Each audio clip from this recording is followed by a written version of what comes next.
안녕하세요. 5분 뚝딱 철학의 김필영입니다. 오늘은 포스트 구조주의에 대해서 이야기를 하겠습니다. 포스트 구조주의란 말 그대로 구조주의 다음의 입장이라고 말할 수 있는데요. 그래서 포스트 구조주의를 이야기하기 위해서는 먼저 구조주의가 무엇인지를 보아야 합니다. 하지만 구조주의라는 철학사조 자체의 스펙트럼이 워낙 넓기 때문에 구조주의를 한마디로 정의하기는 매우 어렵습니다. 그래도 굳이 한마디로 정의한다면 구조주의란 인간의 정신, 언어, 문화에는 보편적인 무의식적 구조가 그 배경이 있다는 입장입니다. 따라서 구조주의를 받아들이면 모든 시대와 모든 지역에 있는 인간의 정신, 언어, 문화의 구조가 다 똑같다는 겁니다. 따라서 한 사람 한 사람의 사유방식은 사실 개별적으로 다 다른 것이 아니라 알고 보면 보편적 구조 속에서 똑같이 만들어진 것이라는 겁니다. 포스트 구조주의는 구조주의를 비판적으로 계승하는 입장입니다. 그래서 포스트 구조주의는 어떤 점에서는 구조주의를 계승하지만 어떤 점에서는 구조주의를 비판합니다. 포스트 구조주의가 구조주의를 계승하는 점은 이들이 모두 언어와 구조를 강조하고 있다는 점입니다. 이들은 인간의 정신, 사회현상, 권력구조를 인간의 언어와 구조를 통해서 분석을 합니다. 하지만 포스트 구조주의는 구조주의와 달리 그 구조의 한계와 불안정성에 주목합니다. 그리고 포스트 구조주의는 탈중심적이고 다양성과 변동성을 강조한다는 점에서 구조주의와 다르다고 말할 수 있습니다. 하지만 구조주의와 포스트 구조주의의 의미의 스펙트럼은 매우 넓고 복잡하게 얽혀 있으며 모더니즘과 포스트 모더니즘, 근대와 탈근대 개념과 혼용되어 사용하면서 그 의미를 파악하는 것은 굉장히 어렵습니다. 최근에 본 책 중에 포스트 구조주의를 명쾌하게 설명한 책이 있습니다. 일본에 주목받는 젊은 철학자 지바 마사야가 쓴 현대사상 입문입니다. 2023년 신서대상을 받은 베스트셀러라고 하더라고요. 이 책에서는 구조주의와 포스트 구조주의의 차이를 설명하는 키워드를 이항 대립으로 잡습니다. 구조주의의 핵심을 이항 대립의 구축으로 보고 포스트 구조주의의 핵심을 이항 대립의 구조를 해체하는 입장으로 보는 겁니다. 제가 보기에 구조주의와 포스트 구조주의를 이렇게 명쾌하게 구분하는 것은 너무 단순화하는 것처럼 보이지만 책의 내용으로 들어가서 꼼꼼히 살펴보면 이러한 구분이 굉장히 유용하다는 것을 알 수 있습니다. 제가 보기에 이 지점이 이 책의 가장 결정적인 매력입니다. 지바 마사야는 포스트 구조주의 철학자로 데리다, 들레즈, 푸코의 이론을 설명하고 있는데요. 흔히 포스트 구조주의를 설명할 때 연대순으로 푸코, 들레즈, 데리다의 순서로 설명을 하지만 저자는 논리적 전개 방식에 따라 데리다, 들레즈, 푸코의 순으로 설명합니다. 그러면서 데리다는 개념의 탈구축, 들레즈는 존재의 탈구축, 푸코는 사회의 탈구축을 중심으로 설명을 하죠. 저는 이 부분이 굉장히 인상적이었는데요. 번역도 쉽고 편안했습니다. 그리고 입문서임에도 불구하고 참고할 만한 문헌들을 많이 다루고 있어서 전문적으로 공부하시는 분들에게 많은 도움이 될 겁니다. 전반부에는 데리다, 들레즈, 푸코를 주로 다루지만 그 다음 장에서는 이들의 선배격인 니체, 마르크스, 프로이트의 이론을 다룹니다. 그리고 이들의 또 선배격인 쇼펜하우어와 그리고 쇼펜하우어가 흠모했던 칸트에 이르기까지 전반적인 철학 체계를 다루고 있어 포스트 모더니즘의 계보를 알고 싶은 분들에게 많은 도움이 될 겁니다. 저는 오늘 현대사상 입문에서 핵심적으로 설명하는 내용을 저의 나름의 해석을 붙여서 설명을 한번 해보겠습니다. 먼저 구조주의의 이항 대립의 구조에 대해서 이야기를 하고 포스트 구조주의의 3인방인 데리다, 들레즈, 푸코의 탈구축 개념에 대해서 설명을 하도록 하겠습니다. 레비스트로스의 이항 대립의 구조부터 이야기를 해보죠. 영화 아바타를 보면 두 개의 대립되는 요소들이 반복해서 나오는 것을 알 수 있습니다. 선과 악, 공격과 방어, 실제와 가상, 생명과 기계. 이야기에서 이러한 이항 대립은 기본이죠. 슈퍼히어로는 혼자서 안 나옵니다. 꼭 거기에 걸맞는 악담과 같이 나와요. 그래야 이야기가 되기 때문이죠. 레비스트로스는 브라질의 보로로족 마을을 연구한 적이 있는데요. 보로로 마을의 한가운데에는 큰 오두막집이 하나 있고요. 여기에는 미혼 남자들이 집단으로 생활을 합니다. 주변에 작은 원두막들이 있는데 여기에는 여자들이 거주를 하죠. 여자들은 가운데 남자들의 오두막에 갈 수 없다고 합니다. 가운데 선을 중심으로 두 시족으로 나뉘는데 북쪽 사람들을 세라라고 하고 남쪽 사람들을 투가레라고 합니다. 두 부족 간의 역할 분담은 아주 잘 되어 있습니다.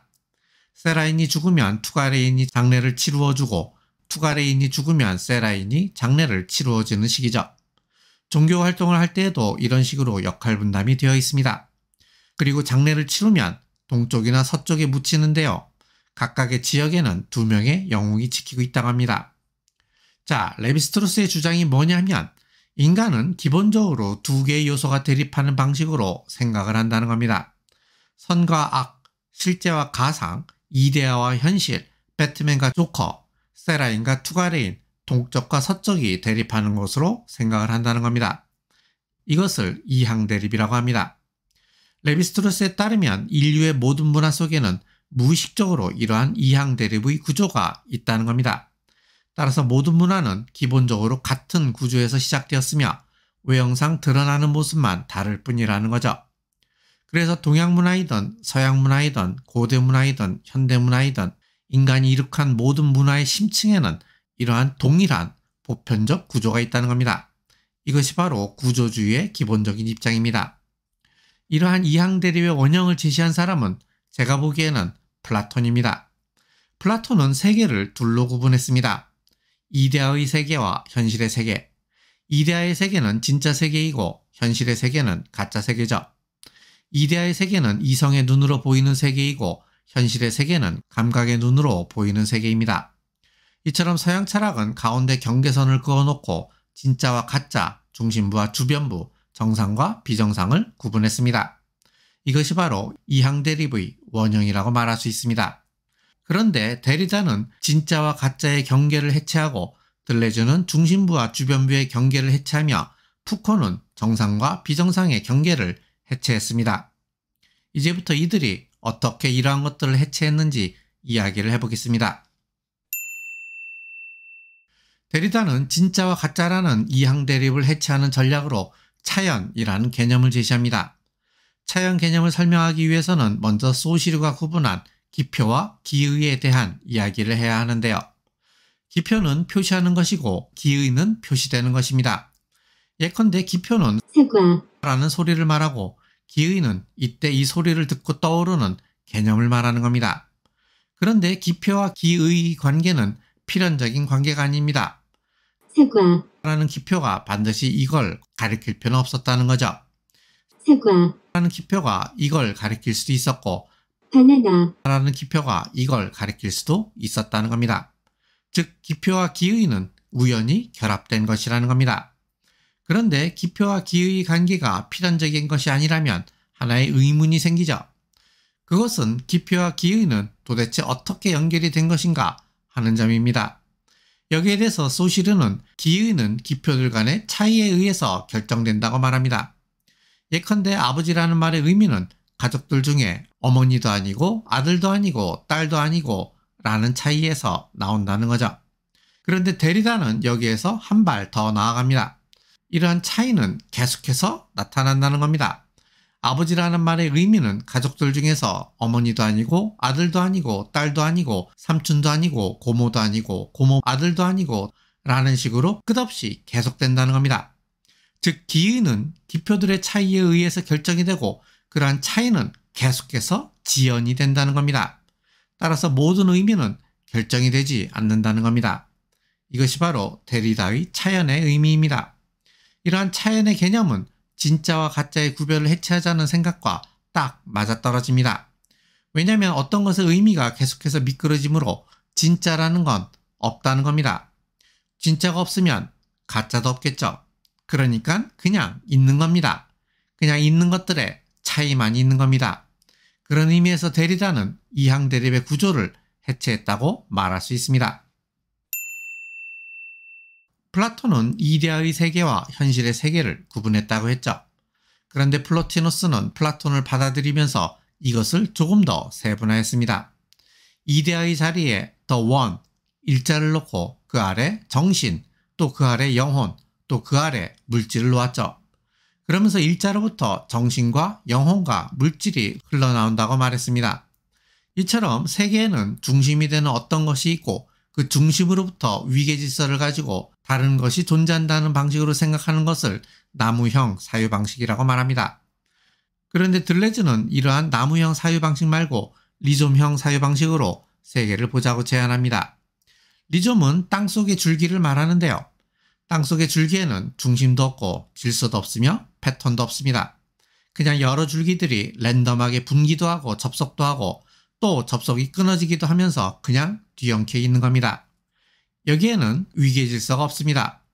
그래서 나무형 사유방식은 존재하는 것을 중심부와 주변부로 보는 이항 대립의 구조를 가지고 있는 것이고, 리좀형 사유방식은 사물들 간의 관계에 주목함으로써 이항 대립의 구조를 해체하고 있다고 말할 수 있습니다. 푸코는 정상과 비정상의 경계를 해체합니다. 우리가 어렸을 때만 해도 동네에 머리에 꽃을 꼽은 누님들이 꼭 한 명씩은 있었어요. 그리고 죽은 사람을 본다는 할머니도 꼭 한 명씩은 있었죠. 지금 우리가 보면 비정상적이라고 할 수 있는 사람들과 지금 우리가 보면 정상적이라고 말할 수 있는 사람들이 그냥 한 동네에서 같이 살았다는 겁니다. 그리고 그게 전혀 이상한 게 아니었습니다. 푸코의 연구에 따르면 유럽에서도 16세기까지만 해도 그랬다고 합니다. 오히려 그 당시 사람들은 이런 광기가 있는 사람들은 어떤 특별한 능력을 가진 사람들이라고 생각을 했습니다. 그런데 17세기가 되면서 이성을 강조하는 분위기가 조성이 되면서 사람들을 정상과 비정상으로 구분하기 시작했습니다. 그리고 비정상적인 사람들을 감금하기 시작했는데요. 이때 감금된 사람들은 광인, 범죄자, 거지, 불황자, 게으름뱅이, 무신론자, 이교도들, 이런 사람들을 모두 한 곳에 감금하기 시작했습니다. 이것이 바로 종합병원의 시작이에요. 말이 병원이지 그냥 비정상적인 사람들을 정상적인 사람들과 격리시키는 곳이었다는 말입니다. 그런데 18세기 후반에 들어와 산업이 발달하자 노동력 부족 현상이 일어났습니다. 그러자 한 사람이라도 아쉬웠겠죠. 그러다 보니 감금되어 있는 사람들 중에서 거지, 범죄자, 게으름뱅이와 같이 그나마 쓸만한 사람들은 교화를 시켜서 풀어주었습니다. 그리고 노동력으로 써먹기 시작했죠.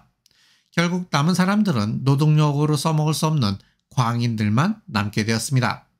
이때부터 광인들은 비로소 치료를 받아야 할 환자로 생각하게 되었다는 겁니다. 이상의 내용은 광기의 역사에 나오는 건데요. 광기의 역사의 요점이 뭐냐면 광기에도 역사가 있다는 겁니다. 즉 광기라는 개념도 시간에 따라 달라진다는 겁니다. 이처럼 광기라는 것이 딱 정해진 개념이 아니기 때문에 16세기에는 정상인 사람이 17세기로 오면 광인이 되고 18세기에는 다시 정상인이 될 수 있다는 겁니다. 푸코의 주장의 요지는 이겁니다. 정상과 비정상에 대한 보편적이고 절대적인 구분은 없다는 겁니다. 정상과 비정상의 중간에는 넓은 회색지대가 있다는 거죠. 푸코의 이러한 입장은 이항 대립의 구조에 대한 해체로 읽을 수 있습니다. 오늘은 포스트 구조주의에 대해서 이야기를 했는데요. 저는 구조주의와 포스트 구조주의를 차이를 설명하는 키워드를 이항 대립으로 잡았습니다. 그리고 데리다는 차연 개념을 가지고 진짜와 가짜를 해체하였고, 들레즈는 리좀 개념을 가지고 중심과 주변을 해체하였으며, 푸코는 에피스템의 개념을 가지고 정상과 비정상을 해체했다는 점을 설명했습니다.